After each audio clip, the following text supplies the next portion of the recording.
we agreed that what we, namely me, ought to do is try and do an exhibit about sharks.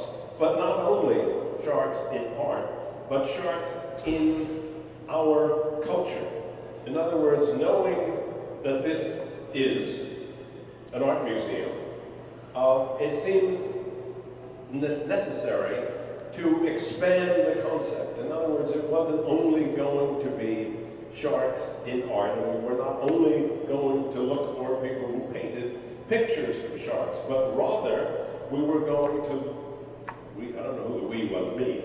I was going to look for representations of sharks in all aspects of current human endeavor. And it turned out, I shouldn't have been surprised by this because I've been doing it for 40 years anyway, but it turned out that the net that I cast was extraordinarily wide, and I managed to haul in some very, very surprising subjects into the subject of sharks in our lives.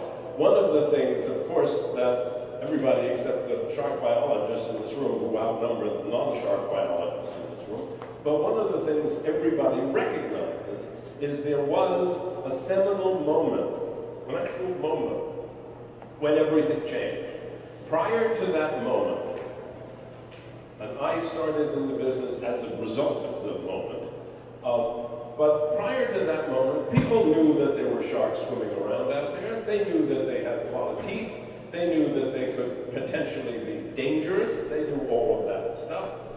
But people didn't spend most of their waking hours thinking, my God, sharks. And then it changed. Then a man called Peter Benchley wrote a novel called Jaws.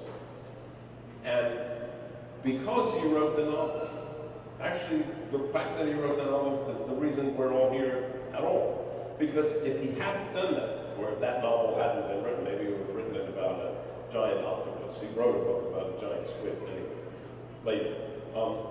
But if he hadn't done that, the perception of sharks in our world would not have changed to the extent that it did change. I truly believe that Jaws, the novel, is the most influential book ever written in English.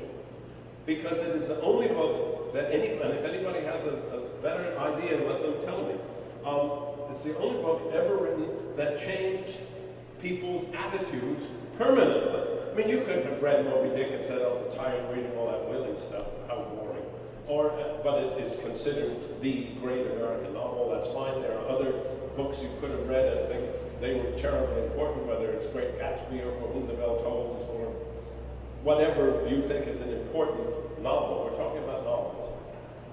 But how many books can you think of where upon reading the book, and for the moment we'll ignore the movie, but we'll come back to it. Upon reading the book, people said, okay, I've read this book, I'm now going to change my life forever. There are people, there may be people in this room who said, looking at them, I don't think there are many of them, but nonetheless, there are people who said, okay, sharks in the water, I am not going swimming anymore ever in the ocean. I'll go swimming in a pool, I'll go swimming in a lake, but I ain't going in the ocean. I've had people come up to me as recently as yesterday. We had a reception here yesterday for the university.